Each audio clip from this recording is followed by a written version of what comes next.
கர்த்தாவே நீர் பேசும் நாங்கள் கேட்கட்டும். எங்களை உயிர்ப்பித்து பலப்படுத்தி ஆண்டவரை நடத்தும்படியாக தேவ சமூகத்தில் ஜெபிக்கிறோம். கிருபை தாருங்க, வழி நடத்துங்க. இயேசு மூலம் ஜெபிக்கிறேன் ஜீவன் உள்ள தகப்பனே. ரைட். இயேசுவின் நாமத்தினாலே. ரைட்டு. கர்த்தருடைய பரிசுத்த நாமத்துக்கு ஸ்தோத்திரம். பொக்கிஷமே ஜீவ வாசனை. சொல்லுங்க பாப்போம். பொக்கிஷம்னா என்னது? பொக்கிஷம் ஜீவ வாசனை. பொக்கிஷம்னா என்ன அர்த்தம்? எனக்கே தெரியல, அதான் கேட்க. புதையல். நீங்க பத்திரமா வீட்டுக்குள்ள வச்சிருக்கீங்களா, அதுக்கு பேர் பொக்கிஷம். நீ அது நீங்க புதையல் மட்டுமல்ல, பெட்டிக்குள்ள பூட்டி வச்சிருக்கீங்களா, நீங்க 2 லட்ச ரூபா வச்சிருக்கீங்களா, அதுக்கு பேர் என்னது? பொக்கிஷம். நீ பேபி இவ்வளவு காலம் நகை வச்சிருக்கீங்களா, அதுக்கு பேர் என்ன பேரு? பொக்கிஷம். உங்க வீட்டுல பத்திரமா வச்சிருக்கீங்களா, வீடு வாங்க கொண்டாடு பத்திரமா வச்சிருக்கீங்களா, இடம்லாம் வாங்கி கொண்டதுக்கு, அதுல அது எனக்கு பேரு பொக்கிஷம். நமக்கு எது இந்த உலகத்துல அலலியா பொக்கிஷம்னு எது அலலியா மேன்மையா நினைக்கிறோமோ அதெல்லாம் பொக்கிஷமாய் கருதப்படுகிறது. அதுதான் ஜீவ வாசனை. அல்லேலூயா. என்ன வாசனை? ஜீவ வாசனை. நீங்க நன்றியோடு கூட இப்ப நாங்க வரும்போது அந்த தெருக்குள்ளோடி வந்தோம். கடையும் போகிற ஆள்லாம் பிடிப்போங்க. அங்கே போகிற இடத்துல ஒரு இடத்துல நம்ம அந்த எறும்பு பொடி தயார் பண்ணலாம்னு நினைக்கிறேன். எறும்புடியோ இன்னும் அந்த யார் எறும்புடி தானே, ரம்பக்குக்காரன் அங்கே ஒரு சின்ன ஃபேக்ட்ரி மாதிரி சின்ன இது மாதிரி வச்சுருக்கான், மிஷின் மாதிரி வச்சுருக்கான் ஒரு ரூமில். அங்கே போன உடனே அப்படி மூக்க பிக்கி அங்கே தான் தயாரித்து பாக்கெட் போட்டு தாங்க போல் இருக்கு. நாங்கள் நிறம் வருவோம், அப்படி தான் வருவோம். அதுங்கன்னு போய் ஸ்பீடு பிரேக் வச்சுருக்கோம், வண்டியை நிப்பாட்டி பையை ஏறி இறங்கணும். அதுவும் இப்படி செவர் மாதிரி வச்சுருக்கோம். இவர் இன்னைக்கு கூட சொன்னான், அந்த ஓரமாக போகாதீங்க, சன்னல் பக்கத்தில் போடணும்னு மூக்க பிக்கி இங்கே ஓடி போங்க அப்படின்னா. அது ஜீவ வாசனையா? ஜீவ நாட்டம். அல்லேலூயா. நீங்கள் பாம்பேல அல்லேலூயா விரார் டு ரயில்வே வந்து சர்ச் கேட் போனீங்கன்னா, ட்ரெயினில் போனீங்கன்னா இந்த பில்லி பார்லான்னு ஒரு ஸ்டேஷன் வரும். அந்த ஸ்டேஷன் வருதுக்கு முந்தியே அம்மா அப்பா எங்க வருது, உங்க அம்மா அப்பா எல்லாம் இங்க இருக்கீங்க,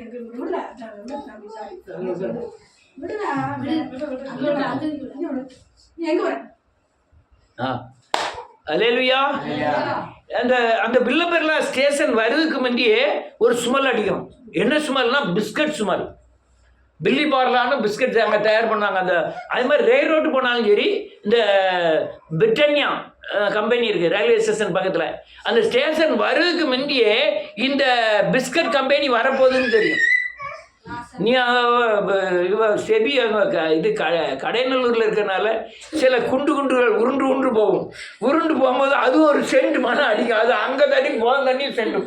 மாட்டுக்கறி தின்னதுடைய நாற்றம் வரக்கூடாதுக்காக மேலாம் சென்ட். திருப்பூர் ஈரோடு கிட்ட போமே அந்த திருப்பூருடைய நாற்றம் அம்பட்டும் ட்ரெயின்ல வரவே வரும். தூத்துக்குடி பழைய போகும்போது எண்ணெய் வாடை இப்படி இதெல்லாம் என்ன வாசனை? நீங்க கருவாட்டு கடை கிட்ட போகும்போது கருவாட்டு வாசனை வரும். அல்லையா, நன்றியோட பூ கடை கிட்ட போகும்போது பூ வாசனை வரும், பூ வாசனை வரும். அரே அல்லேலூயா. ஆனா ஒரு கிறிஸ்தவனுக்கு நாம் சேர்த்து வைக்கிற பொக்கிஷமே ஜீவ வாசனை. அநேகர் என்ன நினைக்கிறாங்க, பாவத்திலிருந்து சாபத்திலிருந்து விடுதலை ஆயிட்டோம், அதான் ஜீவ வாசனைன்னு நினைக்கிறாங்க. குணம் மாறிட்டு, சுவாபம் மாறிட்டு, நான் இயேசுவை மாற்ற, இதெல்லாம் சுவாபம் ஜீவ வாசனைன்னு நினைக்கிறாங்க. சிலர் நல்ல வசனம் தெரியுது, அவங்க நடைய ஒரு மாதிரி இருக்கும். கொஞ்சம் வசனம் தெரிஞ்சு கொஞ்சம் ஜோம் பண்ண ஆரம்பிச்சிட்டாங்கன்னா ஒரு சர்ச்சில் அவங்க நடந்து வரும்போதே கொஞ்சம் தோறும். ஏன்னா சில பாஸ்டர் அம்மாவை பார்த்துருக்கேன், அவங்க நேற்று வரையும் விசுவாசியாக இருப்பாங்க, திடீர்னு பாஸ்டர் கல்யாணம் முடிச்சிருவாங்க. யார் மாதிரி நம்ம அந்த பேர் என்ன பேர் கவுச்சிமூடில் இருந்தது ஆல்வாக்குறிச்சி பாஸ்டர்மா ஹேமா. பாஸ்டர்மாவுக்கும் வசனத்துக்கும் ஒன்றும் தெரியாது. பாஸ்டர் அம்மாவை கட்டினோம்னா அவங்க நடைய பார்க்கணும். 60 வயசு 70 வயசு பொம்பளை எங்கே போய்ட்டு வரேன் பாஸ்டர்மா, நான் பாஸ்டர்மா. இதுக்கு அதுக்கு சம்மந்தம் பயங்கரமான துரோகம், தேவ துரோகம். பாஸ்டர்மா இருந்தானா பாஸ்டா இருந்தானா இவங்க மேய்ப்பர்கள். இவங்க யாரு? மேய்ப்பர்கள். அந்த தோரணையா இருக்க அது முதல்ல அந்த ஹேமா நடந்துக்கிட்ட முறையும் இப்போ நடக்கிற முறையும் பார்த்தீங்கன்னா ரொம்ப வித்தியாசம் இருக்கும். ரொம்ப குனிஞ்ச தலை நிமிராது. அவ வீட்டில் அதையும் அந்த வீட்டில் போய் 3 நாள் உபாச கூட்டம். ஹவுசிங் போர்டில் 3 நாள் அங்கே உபாச கூட்டம். அவ வீட்டில் ராத்திரியும் பகலும் ஜபம். உடனே கீழே குனிஞ்சா நிமிராது.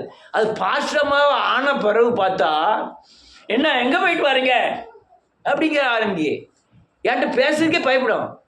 ஆனால் அந்த பாஸ்டமா அந்த இது வந்தோன்னா நிறைய பாஸ்டமா அப்படிதான். நீ சிஎஸ்ஐ கூடல அவ்வளோ தெரியாது, ஐயர்வாள் மனைவிலாம் தெரியாது. ஆனால் நீ ஏஜிக்கு போங்க, அந்த ஏஜியோட பாஸ்டமா வந்து இந்த பாஸ்டரை விட அதிகமாக, அதுவும் நம்ம பாஸ்டரமா இருக்காங்களே, நம்ம பாஸ்டமா இங்கே நினச்சிடாங்க மேக்க இப்போ யார் சொன்னோம்னா தெரிஞ்சுக்குவோம்.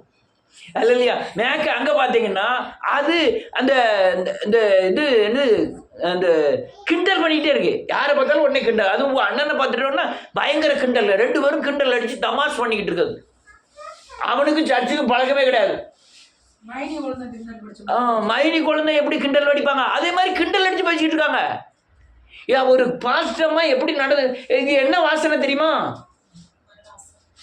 அல்லேலூயா. நிறைய பேர் அல்லையா கார் வாங்கிட்டா, பங்களா வாங்கிட்டா, இதெல்லாம் தேவனுடைய ஆசீர்வாதம். அவரும் வந்து ஜெபம் பண்ணுவார், கர்த்தருடைய ஆசீர்வாதம் உங்களுக்கு ஐஸ்வர்யத்தை தரும், கர்த்தர் இந்த குடும்பத்தை மென்மேலும் ஆசீர்வதித்து இருக்கிறார், வீடை தந்திருக்கிறார். கர்த்தர் ஆசீர்வாதம் இல்லை, கர்த்தர் அது ஜீவ வாசனையும் இல்லை. நான் எல்லாரும் சொல்லுங்க, நான் ஆவியில பலப்பட்டு இயேசுவை போல் மாறி பிசாசை ஜெயித்து பிசாசின் ஆளுகைக்குரியவைகளை அதன் மேல் நான் தேவனிடத்திலிருந்து பெறுகிறதே எனக்கு ஆசீர்வாதம்.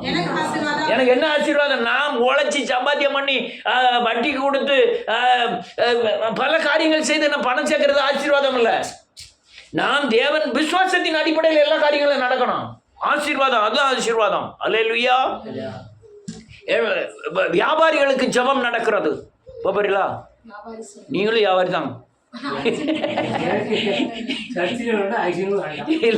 நீ அங்க போய் சொல்லலாம், ஜெபமலையில் நடக்கு, வியாபாரிகளுக்கு ஆசீர்வாதம், வியாபாரிகளுக்கு ஜெபம் நடக்கா? அடுத்தால இங்க பால் தினகரன் வியாபாரிகளுக்கு ஜெபம். ஒரு தடவையாவது அவர் சொன்ன வார்த்தை சொல்லுவாங்களா? நீங்க கள்ளத்திராசு கருத்திற்கு 60 பணம் சொல்லுங்க பார்ப்போம். வியாபாரம் இல்ல, அந்த வியாபாரம் முக்கியம் கிடையாது. வியாபாரத்துக்கான என்ன நீ ஜெபம் பண்ணுவ? நீ பரிசுத்தத்துக்காக ஜெபம் பண்ணணும், மனம் திரும்புவதற்காக ஜெபம் பண்ணணும், இயேசுவை போல மாறுவதற்காக ஜெபம் பண்ணணும். அதன் மூலமா நான் வியாபாரம் பார்ப்பேன். அதான் கர்த்தர் ஆசீர்வதிப்பார். அதுதான் ஜீவ வாசனை, அதுதான் பொக்கிஷம். ஆமென்.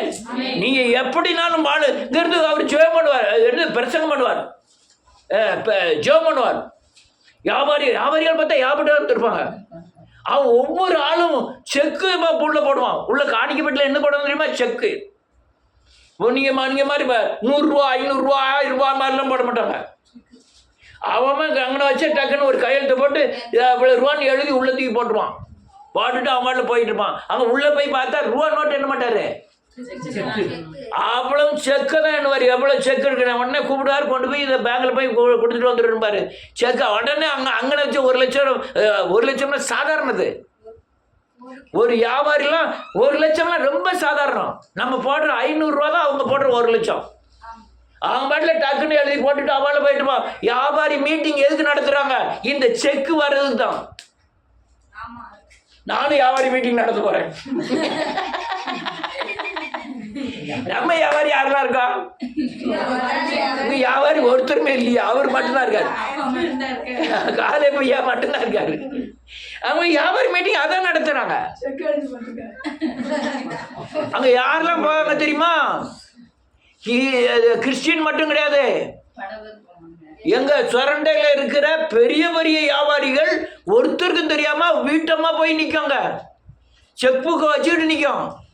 எங்க தேனா வார்த்தை பேசுறாரு, எங்க ஆசீர்வதிக்காரு, எங்க வீட்டுக்கு ஆசீர்வாதம் வந்து சேரு மாதிரி ஜெபம் பண்ணுதாரு. அவர் ஜெபம் பண்ணதை பொறுத்து தான் செக்கில் கையெழுத்தே விடும். ஒரு சீரா கூடணும்னா அவர் பேச வார்த்தையில உங்களை பெண் மேலும் ஆசீர்வதிப்பார்னு பேசணும். அங்க ஒரு சீரா கூடிரும். உடனே செக்கு தூக்கி உள்ள பத்தி போட்டுருவாங்க. அல்லேலூயா. நானும் ரூபன் செக்கு தான் கேட்க போறேன். அல்லேலூயா. இந்த இந்த இதெல்லாம் ஒண்ணுமே ஒரு ஆள் என்ன கூப்பிட்டு சொன்னாரு, இந்த ஊழியக்காரர் 100 கோடி எடுத்தாங்க, இந்த சிபிஐ எல்லாம் 100 கோடி வந்து எடுத்தாங்க, 4.5 கிலோ தங்கம் எடுத்தாங்க. அப்படி எவ்வளவு எடுத்தாங்க, எவ்வளவு சாப்பிடப்படுறாங்க. அது ஒரு கோணத்தில் கிறிஸ்துவ வஞ்சிக்கக்கூடிய ஒரு பயங்கரமான ஆவி. நம்மை கிறிஸ்துவில் பலப்படுத்தக்கூடிய மனுஷர்களை நாம் உருவாக்க வேண்டும். அதுதான் நம்முடைய கிரியைகள். ரைட், புரிஞ்சுக்கிடுங்க. அல்லேலூயா. இப்போ என்ன ஆயிட்டு, அநேக தங்கம் பொண்ணு வெள்ளி இதெல்லாம் சேர்க்கறது பெரிய பொக்கிஷம்னு நினைக்கிறான். அது பொக்கிஷம் கிடையாது. பணம் எவ்வளவு சேருதோ அவ்வளவு நிம்மதி பெறும். பணத்தை நீ சேர்க்கிற வரையும் தான் பிரச்சனை. பணம் சேர்த்த பிறகு அதை காப்பாற்றுறதுக்கு பிரச்சனை. காப்பாற்ற பண்ண பிறகு இன்னும் ஒன்றும் வேண்டாம், நீ காலை பையா தான் இருக்குன்னு வச்சுக்கிடுவோம். 10 பைசா இல்லை, நல்ல பிள்ளைகள்லாம் கொஞ்சம் கஞ்சி ஊற்றுது அப்படின்னு வச்சுக்கிடுவோம். பிள்ளைகள் கஞ்சி ஊற்றுன்னு சொன்னா அவளுக்கு பஞ்சம் எங்கே கஞ்சி ஊற்றுதுன்னு, பிள்ளைகள்லாம் கஞ்சி ஊற்றுதுன்னு வச்சுக்கிடுவோம். ஆனால் இவர்கிட்ட கையில் ஒரு 50 லட்சம் வரட்டும். எல்லாருக்கும் அந்த 3 பிள்ளைகளுக்கு எந்த மேலே கண்ணு இருக்கு தெரியுமா? அந்த 50 லட்சத்தை ஸ்டெபி இன்னைக்கு வீட்டில் வந்து சாப்பிட்டு போயிருக்கா. உடனே யாரு சுவாவியா சொல்லுவா, அப்பா எப்படியோ தெரியாம 50 லட்சத்தில் 2 லட்சத்தை செபிக்கு கொடுத்துட்டா.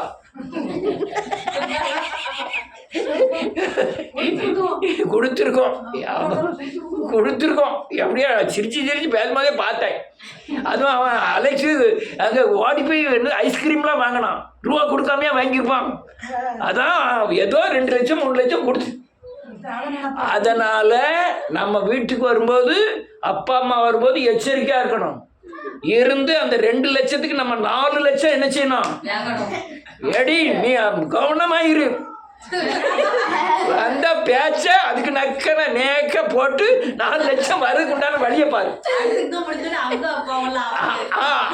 அவன் இவன் 4 லட்சம் வாங்கிட்டாங்களாம்,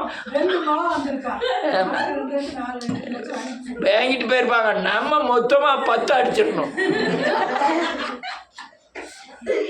அதனால இதெல்லாம் பொக்கிஷம் கிடையாது. இப்போ என்ன ஆயிட்டு, பொண்ணும் பொருளும் பொக்கிஷம் அல்லன்னு சேர்ந்தாச்சு. நான் இப்போ எங்கள் அண்ணன் இறந்தோடனே ஊருக்கு போனேன்னா அநேகர் என்னை வாங்குன்னு கேட்டான். இந்த ஹோட்டல்காரனே எந்திரிச்சுடுவான், பயங்கரமாக கோவப்படுதான். இப்போலாம் கோவம் இல்லை அப்படின்னா, அவன் பேர் சர்வத்தம்மன். எனக்கு பிந்தனை செட்டு படித்தேன், அதெல்லாம் சொன்னேன். எனக்கு 63 வயசு ஆயிடுச்சுன்னா, அவன் எனக்கு 64 வயசு ஆயிடுச்சுன்னு நான் சொல்லி பேசிக்கிட்டு இருந்தேன். ஆனால் வெளியே போனோன்னா எப்பா வாங்க, தாத்தா வாங்க, அண்ணன் வாங்க அப்படின்லாம் கூப்பிட்டாங்க. எல்லாம் நம்மளை ரொம்ப அதும்போது எங்கள் அண்ணன் இருந்ததுனால என்கிட்ட தான் எல்லாம் கேட்கணும் அப்படி கொஞ்சம் தோரணையாக இருந்தது.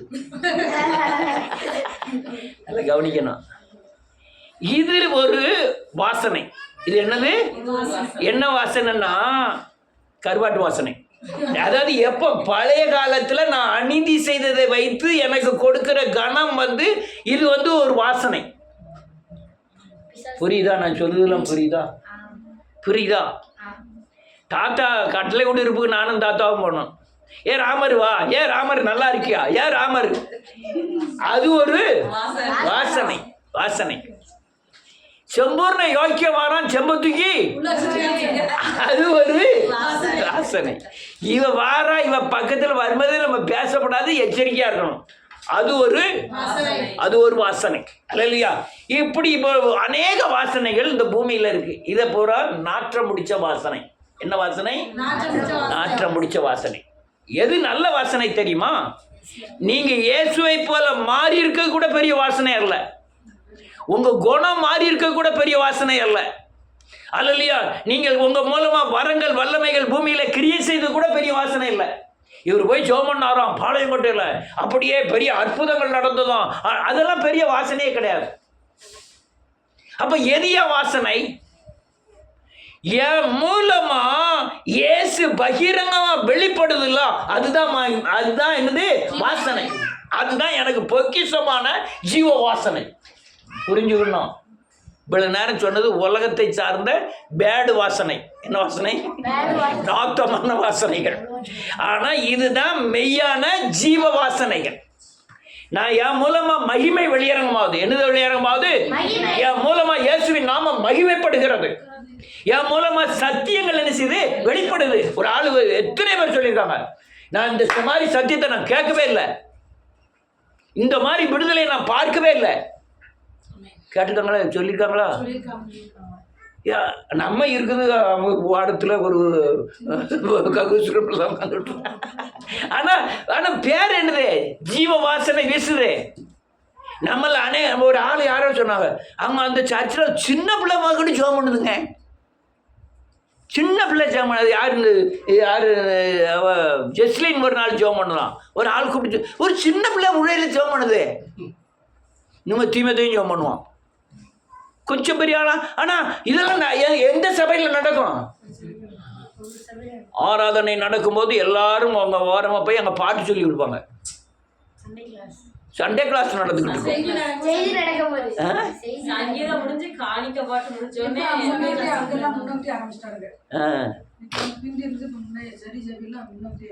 ரைட். இதெல்லாம் நீங்க சொல்லக்கூடாது. உங்க வார்த்தைகள், உங்க நடக்கைகள் கிறிஸ்துவை பூமியில் என்ன செய்யணும்? வெளிப்படுத்தணும். அல்லேலூயா. 4 வருஷம் 5 வருஷம் ஜெப கூட்டத்துக்கு சிவசங்கரி இந்த சுமதி எல்லாமே எல்லாம் கேட்பாங்க. சுமதி எல்லாரும் வராங்க, முகத்தை கூட பார்த்து கிடையாது. ஒன்றும் வேண்டாம், நீங்கள் ஒரு ஜெபக்கூட்டம் நடக்கு போன உடனே உங்கள் அட்ரஸ் கேட்பாங்க. அட்ரஸ் கேட்டுட்டு உங்கள் டெலிஃபோன் நம்பர் கண்டிப்பாக கேட்பாங்க. கேட்காங்களா? எதுக்கு? வீட்டுக்கு வந்து மாசம் மாசம் எதுக்கு நம்பர் எதுக்கு கேட்காங்க?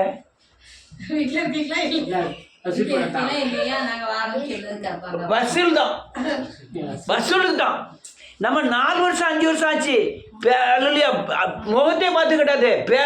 என்னமோ அவங்க ஜெபம் பண்ணதை வச்சு இவ்வளோ பக்தி இருக்கும்னு நம்மளால நிர்ணயிக்க முடியுது. நீங்கள் இவ்வளோ சொல்லுங்களா? சுமதி இருக்கலாம், அது இந்த ஜெப கூட்டத்தை கட் பண்ணதே கிடையாது. என்னைக்காவது ஒரு நாள் கட், 5 வருஷத்துக்கு 1 நாள் 2 நாள் கட் பண்ணியிருக்கோம். டெய்லி எந்த நோக்கம் எந்த முதல்ல உள்ள இதில் கொஞ்சம் லேட்டாக வரும், அவ்வளோ கொஞ்சம் சீக்கிரம் போயிடும். அது 100 ஆராதனையில் போய் கலந்து விட வேண்டியிருக்கு, 100 ஜெபத்தில் போய் கலந்து விட வேண்டியிருக்கு. அல்லேலூயா. இது என்னது? ஜீவ வாசனை. நான் ஒரு இடத்துல போய் பேசிகிட்டு இருக்கும்போது சொன்னேன், எங்களில் யாரையுமே நான் பாஸ்டர்னு யாரும் என்னை கூப்பிடுறதில்லை. எல்லாரும் என்ன அண்ணன் தாத்தா மாமா அப்படி தான் கூப்பிடுவாங்க. தசம பாகம் கேட்டதே கிடையாது. எனக்கு கீழே உள்ளவன்ட்ட நான் காணிக்க வாங்கினதே கிடையாது. இது நான் இல்லை, இது யார் நாம மகிமைப்படுது? அது ஜீவ வாசனை. அது என்னது? ஜீவ. ஆனால் மிகைப்படுத்தின மாதிரி தெரியும். ஆண்டவர் என்கிட்ட பேசினார், என்னோடு நடந்தார். நான் இப்போ பரலோகத்துக்கு போனேன். அங்கே ஒரு பெரிய கான்ஃபரன்ஸ் மீட்டிங் நடந்தது.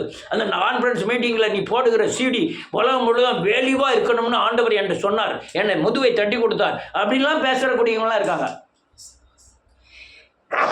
அல்லேலூயா. யாரு நினைக்கவோ சும்மா சொன்னேன். அல்லேலூயா, அல்லேலூயா. இப்படியெல்லாம் பேசக்கூடியவங்க இருக்காங்க. இது ஜீவ வாசனை இல்லை, இது மரண வாசனை. நாம் பயன்படுகிற பாளையங்கோட்டையில உங்களையும் தேவன் என்ன செய்வாரு? பயன்படுத்துவார். இது என்ன வாசனை?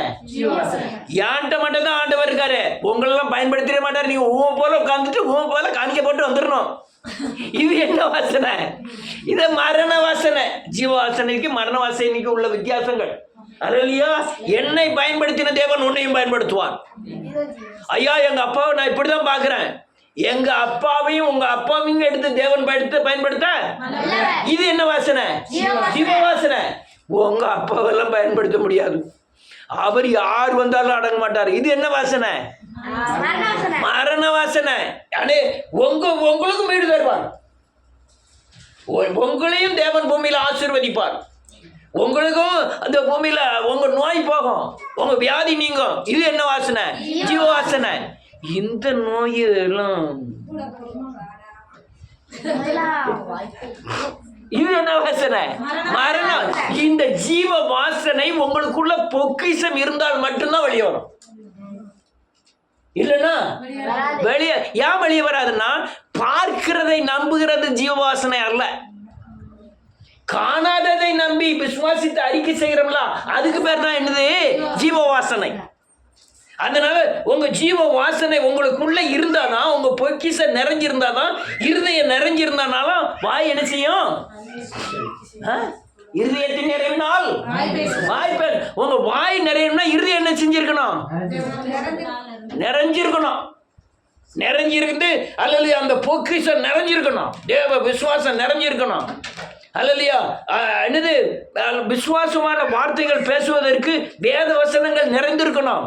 தேவ மகிமை உங்களுக்குள்ள இருக்கணும்.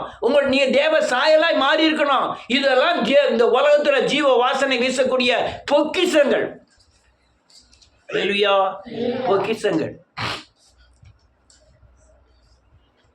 நடந்து வந்த பாதைகள்ல நிறைய பாதைகளை சொன்னா யாரையும் நம்ப மாட்டாங்க. அந்த நடந்து வந்த பாதைகள் எல்லாம் என்னை ஜீவ வாசனையை வெளிப்படுத்துகிற பொக்கிஷங்களை சேர்க்கக்கூடிய ஒரு வழிமுறைகள். உங்களையா மனாந்தரத்தில் நடத்துறாரு? பொக்கிஷம் சாக்குறதுக்கு. என்னத்தை சாக்குறதுக்கு? விசுவாசம் என்ன பொக்கிஷம் சாக்கு. ஏன் உபத்திரம் வந்தது? நீங்க இயேசுவை போல என்ன செய்யணும்? மாறணும். நீங்க ஏன் உங்களுக்கு ஏன் ஊமப்பள்ளம் இருந்த கை காலி நடக்க முடியாம போச்சு? தேவ மகிமை உங்க மூலமா என்ன செய்ய வேண்டியது இருக்கு? இது பொக்கிஷம். நான் எனக்கு தேவன் தருகிற இது என்னால் உண்டாகிற நான் இதெல்லாம் வரிசையா சொல்லிட்டு வரேன், புரிஞ்சுக்கணும். எதெல்லாம் ஜீவ வாசனை, எதை மரண வாசனை, பொக்கிஷத்தை எப்படி சேர்க்கணும், எதெல்லாம் பொக்கிஷங்கிறத வரிசையா சொல்லிட்டு வரேன். அல்லேலூயா. அநேகர் ஐயா நான் இவ்வளவு பொக்கிஷத்தை சேர்த்து வச்சிருக்கேன், அதனால நான் இந்த உலகத்துல மேன்மையா இருப்போம்னு நீ என்ன செய்ய முடியாது. ஆனா பொக்கிஷம் யாவும் நான் சேர்த்ததல்ல, நான் அர்ப்பணித்ததினாலே தேவன் என்னை உருவாக்கி அவர் மகிமையின் பொக்கிஷத்தை என் இருதயத்தில் அந்த மண்பாண்டத்தில் வைத்திருக்கிறார். வாசிப்போம். 2 கொரிந்தியர் புத்தகம் 4வது அதிகாரம்.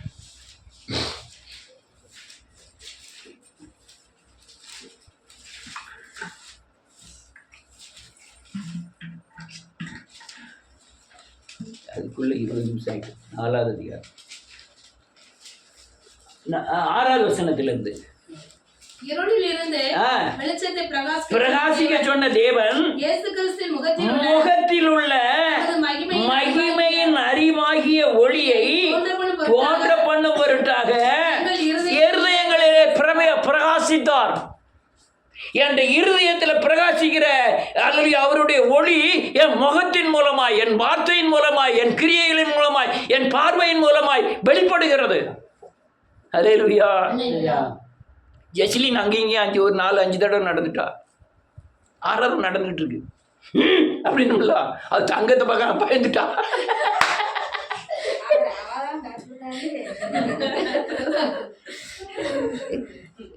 அவளா பயப்படாது. நீ ஜெஸ்லின்னு சொல்லியா தங்கத்தை சொல்லியா? நான் 2 பேரையும் சொல்ல. அவ ஜெஸ்லின்லாம் பயப்படுற மாதிரி அப்படின்பா பயப்பட மாட்டா. இன்னும் கொஞ்ச நேரம் முடிஞ்ச உடனே பாருங்க, முதல் ஆளாக வந்து உட்காந்து முன்னாள் போட்டு ஜோம் பண்ணுவோம். அப்படி அல்லேலூயா. வேதம் சொல்லுது, இருளில் இருந்து வெளிச்சத்தை பிரகாசிக்க சொன்ன தேவன் இயேசு கிறிஸ்துவின் முகத்தில் உள்ள மகிமையின் அறிவாகிய ஒளியை தோன்ற பண்ணும் பொருட்டாக இருளில் இருந்து அநேகரை வெளிச்சத்துக்கு கொண்டு வரும்படியாய் என் இருதயங்களில் என்ன செய்தாரா? பிரகாசித்தார். அவர் மகிமையை அறியக்கூடிய அறிவாகிய ஒளி என் இருதயத்திலே பிரகாசிக்கிறது. அதுதான் எனக்கு இருதயத்தில் என்னது? பொக்கிஷம். என்னது? பொக்கிஷம். அடுத்த நிலைக்கு வல்லமை எங்களால் உண்டாயிராமல் இருக்கிறது என்று விளங்கும்படி இந்த பொக்கிஷத்தை இந்த மண்பாண்டங்களிலே பெற்றிருக்கிறோம். அல்லேலூயா. ஒரு குயவன் மண்பானை உண்டாக்குதான். குயவனை காணலன்னு எங்க போய் தேடுவீங்க? எல்லாரும் மண்பானைக்குள்ள தேடிக்கிட்டு இருக்கான். யார? செஞ்சவன். செஞ்சவன் மண்பானைக்குள்ளே இருப்பான். அவன் எங்க இருப்பான்? மண்பானைக்கு வெளியே இருப்பான். ஆமென். எல்லாரும் மண்பானைக்குள்ள கை விட்டு தேடுவான். உலகத்துள்ளது அவர் உலகத்தினால் அடக்கப்படக்கூடிய சக்தி அல்ல, உலகத்தை உண்டாக்கினார். அவர் சர்வலோகத்துக்கும் அதிகாரி. எல்லாம் அவர் எங்க இருக்காரு? நமக்குள்ள மட்டும்தான் இருக்காரா?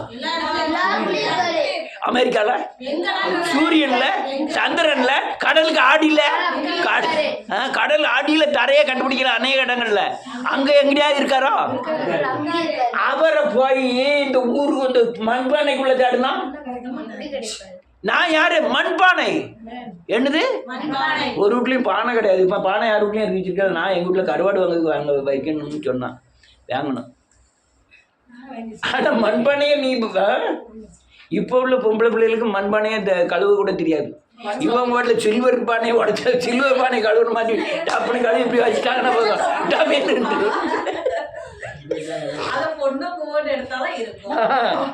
நமக்கு அப்படி பழக்கம் கிடையாதுல்ல. நம்ம ஈய சட்டி, சில்வர் சட்டி இதெல்லாம் பார்த்து இப்போ பித்தாளை சட்டியெல்லாம் பழக்க டக்கு டக்குன்னு நம்ம கையை பத்திரமே வச்சு பழக்கம் கிடையாது. டக்கு டக்குன்னு கழுவி இப்படி போட்டு தான் பழக்கம். அப்படியே மண்பானை டக்குன்னு போட்டோம்னா என்ன ஆகும்? டபீர்னு ஒரு சவுண்ட் கேட்க, அவ்வளோதான். அல்லேலூயா. அதே மாதிரி தான் நம்மளும். நான் அதுக்காக வந்து மண்பாண்டத்தோடு ஒப்பிட்டார். நீங்கள் பாவத்தோடு கூட 2 பாவம் செஞ்சுட்டா உங்களை விட்டு கிறிஸ்து என்ன செய்வார்? அப்போ அந்த பானை என்ன செஞ்சிடும்? டப்பக்குன்னு உடஞ்சிடும். அல்லேலூயா. இந்த மண்பாண்டம் ரொம்ப தாங்காது. ஆனால் இந்த மண்பாண்டத்துக்கு எப்போ மதிப்பு தெரியுமா? இதுக்குள்ள தங்கம் வெள்ளி எல்லாம் வச்சா பத்திரமாயே அந்த பொக்கிஷம் அந்த பொக்கிஷத்தை உள்ள வச்சாதான் அந்த மண்பாண்டத்துக்கு மதிப்பு.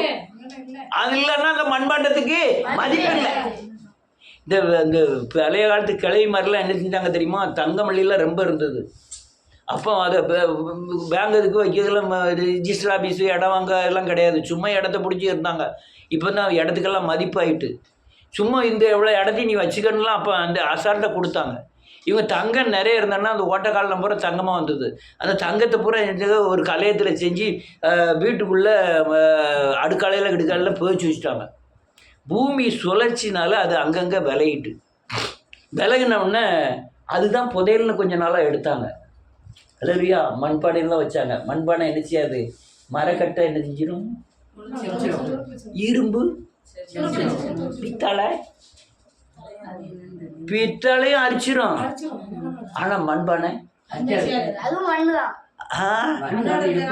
மண்பானை என்ன செய்யாது? அரிக்காது. அல்லேலூயா.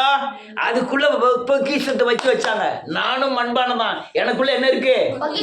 தங்கம் இல்ல, வெள்ளி இல்ல, தேவ மகிமை இருக்கு, தேவ வார்த்தைகள் இருக்கு, தேவ பிரசனம் எனக்குள்ள இருக்கு. இது மனம் வீசணும். அது அடுத்த என்ன இருக்கு? 6வது 7வது வருஷம் 8வது வருஷமா நாங்கள் எப்பக்கத்தில் நெருக்கப்பட்டோம், ஒடுங்கி போகிறதில்லை, கலக்கமடைந்தோம், முறிவடைவதில்லை, ஆமென், துன்பப்படுத்தப்பட்டோம், கைவிடப்படுகிறது இல்லை, கீழே தள்ளப்பட்டோம், ஆமென், அழிந்து போகிறதில்லை. ஆமென். போதும், முடிச்சாரியா? முடிச்சிட்டார், சொல்லி முடிச்சாரு. ஒரு ஆட்டுக்கறி கிட்டுக்கறி வாங்கி கொண்டு போய் நல்லா வச்சு கடைசி நேரத்தில் அவருக்காக என்ன செய்யணும்? கொடுக்கணும். டபக்குன்னு எந்திரிச்சு வந்துட்டாரு.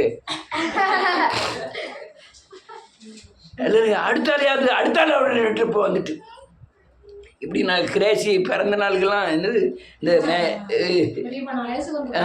அன்னைக்கெல்லாம் வரும்போது இப்படி தான் வந்தார். ஆள் சொல்லி முடிஞ்சுது. இந்த தடவை போன தடவை தப்பிச்சுட்டாரு. இந்த தடவை அப்பா நான் நினைச்சது என்ன செஞ்சுட்டு யாரு நான் என்ன நினைச்சிடாதீங்க. ஆமாம், முடிஞ்சுது. நம்ம அவ்வளோதான். அப்போ நம்ம இவ்வளோ நம்ம என்ன செய்யலாம்? கைக்குள்ளே போட்டுக்கலாம் அப்படின்னு நினைச்ச ஆட்கள் உண்டு. அடுத்தால என்ன செஞ்சுட்டாரு? எந்திரிச்சு வந்து அதுதான் இங்கே எழுதியிருக்கேன். இங்கே என்ன எழுதியிருக்கு? என்ன எழுதியிருக்கு பார்த்தீங்க? நாங்கள் நெருக்கப்பட்டு ஒடுங்கி போகிறதில்லை, கலக்கம் அடைந்தும் மனம் முறிவடைவதில்லை, துன்பப்படுத்தப்பட்டும் கைவிடப்படுவதில்லை, கீழே தள்ளப்பட்டும் மடிந்து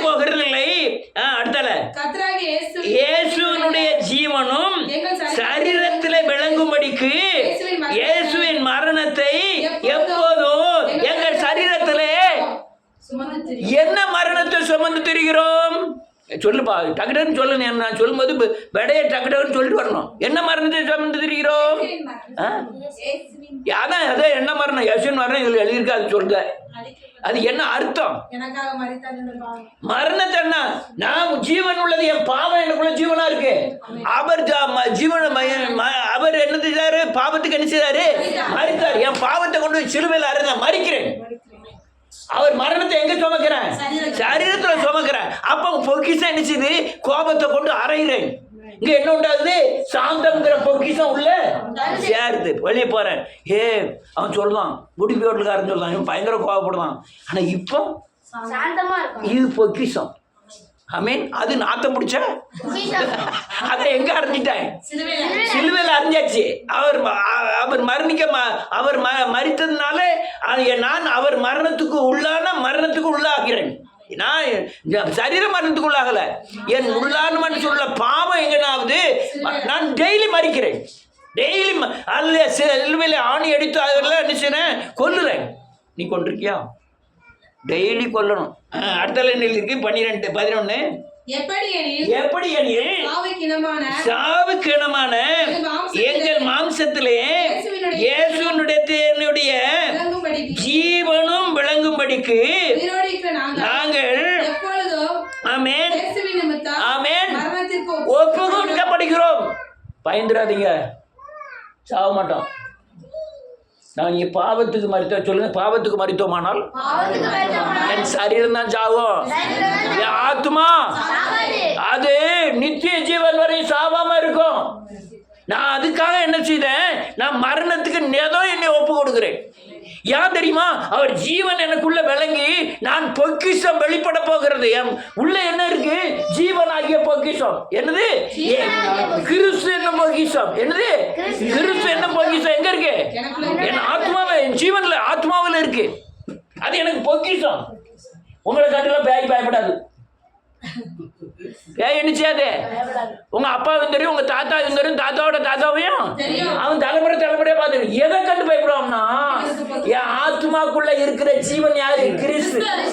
அந்த கிறிஸ்துவ கண்டுதான் யார் பயப்படுவா?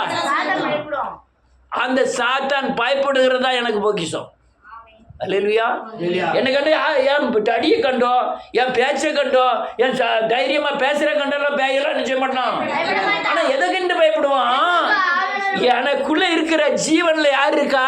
கிறிஸ்து இருக்கிறார். அதை கண்டுதான் பயப்படும். அது இந்த உலகத்தின் மத்தியில, பிசாசின் மத்தியில எனக்கு பொக்கிஷம். அது என்னது? பொக்கிஷம். ஒருவேளை நான் பாவத்தின் மேல் அக்கிரமம் செய்து அதை அந்த ஜீவனை இழந்து போயிட்டோம்னா பொக்கிஷம் என்னை விட்டு என்ன செஞ்சிடும்? 100 வாசனை அடிக்கும். அடுத்தால என்ன இருக்கு? 12வது வசனம். இப்படி மரணமானது எங்களிடத்திலும் ஜீவனானது. ஆமென். உலகத்தில் உள்ளவங்களுக்கு ஜீவன் இருக்கா? அப்ப பொக்கிஷம். அவனுக்கு பொக்கிஷம் என்ன தெரியுமா? பேங்க்ல போட்டு வச்சிருக்காமல நகை, இதெல்லாம் அவனுக்கு போய். எனக்கு பொக்கிஷம் கிறிஸ்து எனக்குள்ள இருக்கிறோம். தைரியமா சொல்ல முடியும், எனக்கு சாவு கிடையாது. அப்ப சாவு இல்லாம எப்படி சாவுதாங்க? ஆத்மாவுக்கு சாவு கிடையாது. என்ன கண்ட பேய் பயப்படும். எதுக்காக பயப்படுது? கிறிஸ்து எனக்குள்ள இருக்கா, நான் இயேசுவை போல மாறிக்கிட்டு இருக்கேன். ஆமென். எனக்கு அல்ல தேவ மகிமை மேல காணப்படுது. அதனால இதுதான் எனக்கு பொக்கிஷம். எனக்கு பொக்கிஷம் என்னது? இந்த பூமியில இருக்க வரையும் நான் சமாதானமா இருப்பேன். அதையா பொக்கிஷம். இந்த பூமியில இருக்கும்போது இயேசுவோடு வாழ்கிறோம்ல, அதுதான் எனக்கு பொக்கிஷம். கடைசி வரையும் வேத வசனம் வழிகாட்டியா இருக்கலாம், அதுதான் எனக்கு பொக்கிஷம். தேவன் மேல வைக்கிறோம்ல விசுவாசம், என்னையும் பிள்ளையும் கர்த்தர் பாதுகாத்துக் கொள்வார், அதுதான் என் பொக்கிஷம். அல்லேலூயா. அடுத்த 100 வசனத்தை வாசிப்போம். மத்தேயு எழுதின சுவிசேஷம் 12வது அதிகாரம். நல்லா சொல்லுதானே அழைச்சு? நான் அல்லேலூயா சொல்லுது சொல்லல, மத்த சொல்ல. 12வது அதிகாரம் 35வது வசனம்.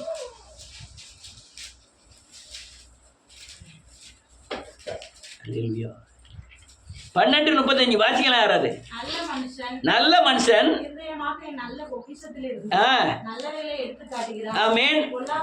பொல்லாத மனுஷன் ஆமென் காட்டுகிறான். ஆமென்.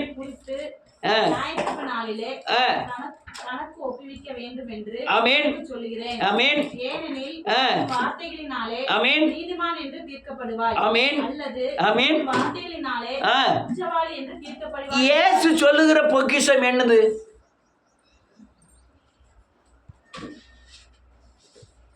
நீ நீதிமானா இருந்தா உன் வாயில இருந்து நீதிமானான வார்த்தைகள் வரும். நீ அசுத்தனா இருந்தா அசுத்தமான வார்த்தைகள் என்ன செஞ்சிடும்? வரும். சில ஆள் இந்த நெகட்டிவ் வார்த்தையே பேசிடும். இது விளங்காது, இது செத்து போயிடும், இது போனால் போயிடும். இவ்வளோ பெரிய வியாதி வந்துட்டு என்னைக்கு போனோமாகும். அது அந்த அக்காளுக்கு அப்படி தான் வந்தது, அது அப்படி போயிட்டாகும். ஏசு எந்த வியாதியும் குணமாக்க நல்லவன். இது என்ன வார்த்தை? ஜீவ வார்த்தை.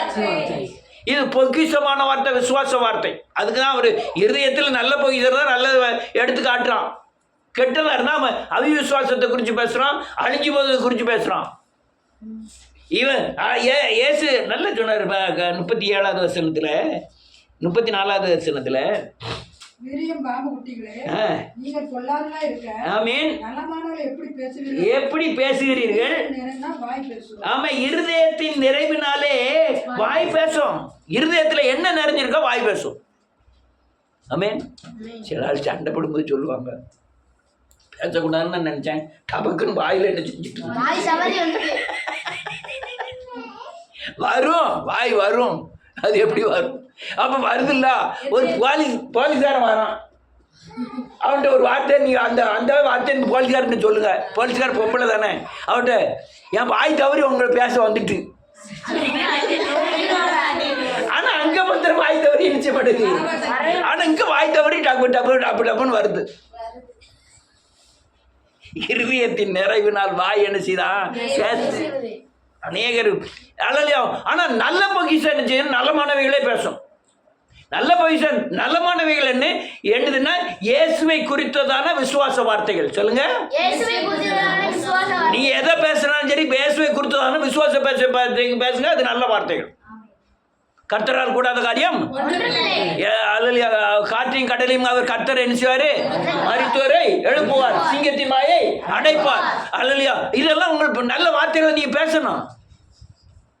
அபிவிசுவாசமான வார்த்தை உங்க இருதயத்திலிருந்து வாயிலிருந்து என்ன செய்ய வேண்டாமா? புறப்பட வேண்டாம்.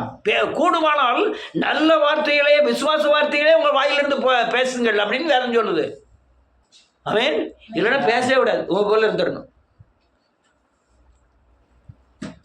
சிலர் பேசவே மாட்டாங்க, இருதயத்தில் நினச்சிட்டே இருப்பாங்க, விளங்காம போகிறமே நாசமாக போயிடுவோம். பெரிய சேலை எடுக்கலாம், 200 ரூபாய். வெளியே பேச மாட்டாங்க, உள்ள நினைக்கிறது வேற. சிலர் வாய்க்குள்ள பேசுவாங்க, கொஞ்சம் கடந்து போன பிறகு பேசுவாங்க. பேசலாம் பேச்சு, நகை போட்டுருக்கானா நகை, வண்டி வச்சிருக்கானா வண்டி, வீடு கட்டினானா வீடு, அப்படின்னு பேசிட்டே போவாங்க. இது எங்க பேசுது? எங்க நிறைஞ்சது? இருதயம் நிறைஞ்சா வாய் அடிச்சுது பேசுது. அவங்களால பேசாம இருக்கவே முடியாது. ஆள் இல்லாத இடத்துலயாவது போய் என்ன செஞ்சுக்கிட்டு இருக்கணும்? பேசிக்கிட்டே இருக்கணும். பைத்தியம் மாதிரியாவது பேசிக்கிட்டே இருக்கணும். ஆனா நேரில் பேசுனா நேரில் அப்படிதான் பேச மாட்டாங்க. நேரில் வந்தோன்னா, அக்கா நல்லா இருக்கா, தங்கம் நல்லா இருக்கியாம்மா, விளங்க போயிடுவேன் அப்படின்ட்டுவாங்க. இந்த இருதயத்தின் நிறைவு எப்போ பேசணும் தெரியுமா? சண்டை வரும்போது தெரியும். நம்மளை பற்றி என்னென்ன நினச்சிருக்காங்க அப்பெல்லாம் இருதயத்துலேருந்து என்ன செஞ்சிடும்? வெளியே வரும். ரைட், அடுத்தால இன்னொரு வசனத்தை வாசி முடிப்போம். 2 கொரிந்தியர் புத்தகம் 2வது அதிகாரம் 12வது அதிகாரம்.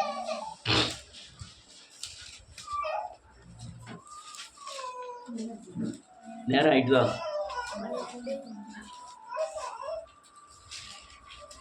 ரெண்டு கொரிந்தியர் 12வது அதிகாரம்.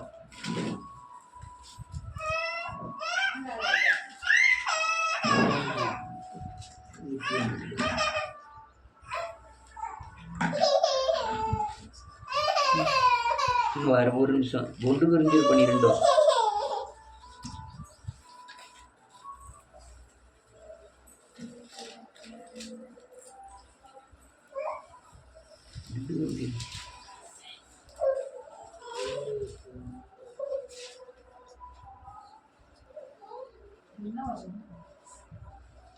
எல்லா இடத்துலையும் வெற்றி சிறக்க பண்ணுகிறார். 2வது அதிகாரம் 1 Corinthians 2வது அதிகாரம் 14 வசனத்தில் பாருங்க. இல்லைன்னா 2 Corinthians 2வது 14 வசனத்தில்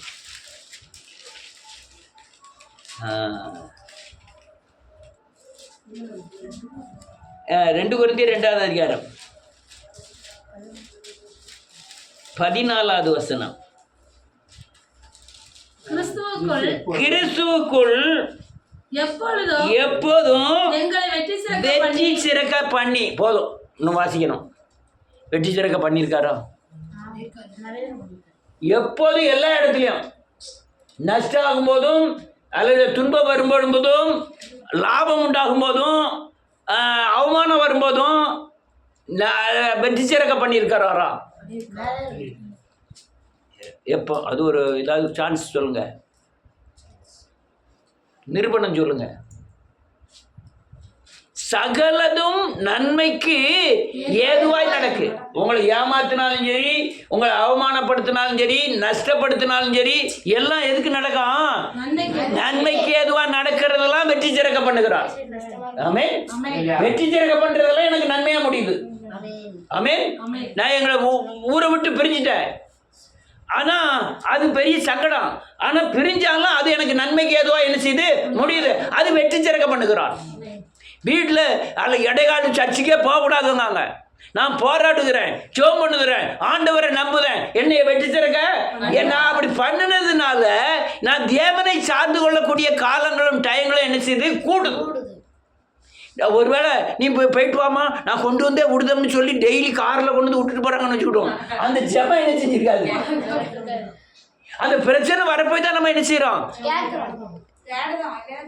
தேட மாட்டோம். அல்லேலூயா.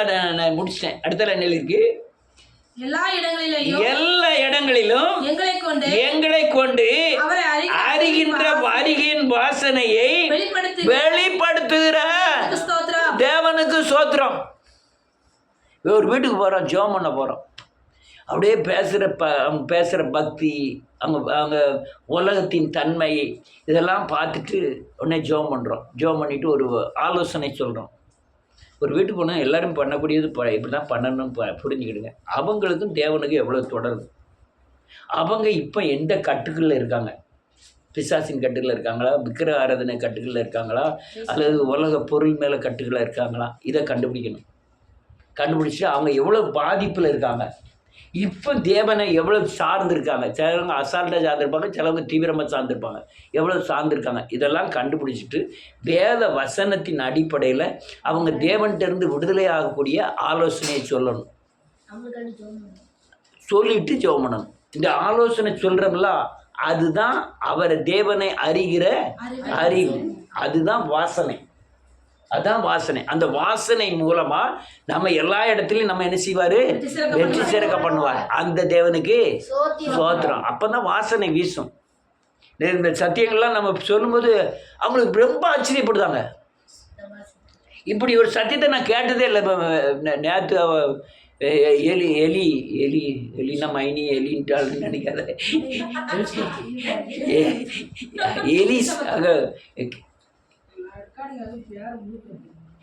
அதை பற்றி எலிஸ்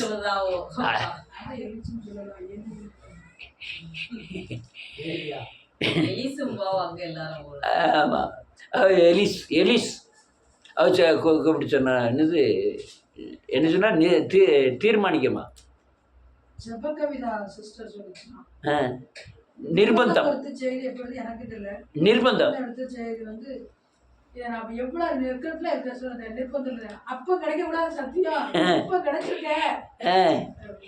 இப்ப நமக்கு மேன்மை இல்லை.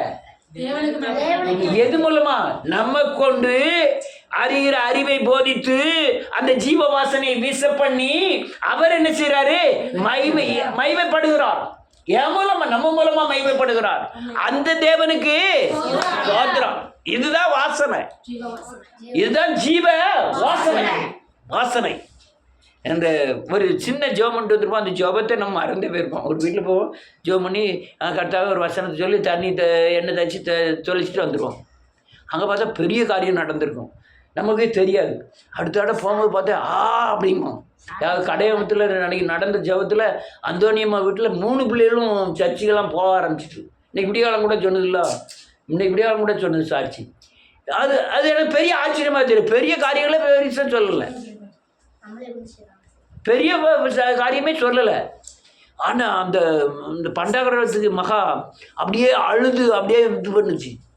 அந்த அம்பை மகாவை குறித்து அது நான் கூப்பிட்டு சொன்னேன். பயங்கர சங்கடப்படுறது, எச்சரிக்கையாக இருங்க அப்படின்லாம் சொல்கிறேன். அதை அப்படியே போய் மாவட்டம் சொல்லியிருக்கு. மறுநாள்லேருந்து அது சர்ச்சுக்கு க்ளீனாக போக ஆரம்பிச்சிது. அதை சொல்லுது என்கிட்ட. நீங்கள் சொன்ன அந்த ஒரு வார்த்தை அந்த பிள்ளைகள் சர்ச்சுக்கு போக ஆரம்பிச்சிட்டு. கர்த்தருக்கு சோத்திரம். அதனால் கர்த்தர் பெரிய காரியங்களே. இது என்ன வாசனை? ஜீவ வாசனை. அறிகிற அறிவு. நம்ம மூலமா வெளிப்படுத்தணும் தேவனை. தேவனை என்ன செய்யணும்? நம்ம மூலமா தேவனை வெளிப்படுத்துகிற அறிகிற அறிவை கொண்டு வரணும். ஸ்கூலில் பையங்க கிட்ட பேசணும், ஆண்டவரை பற்றி,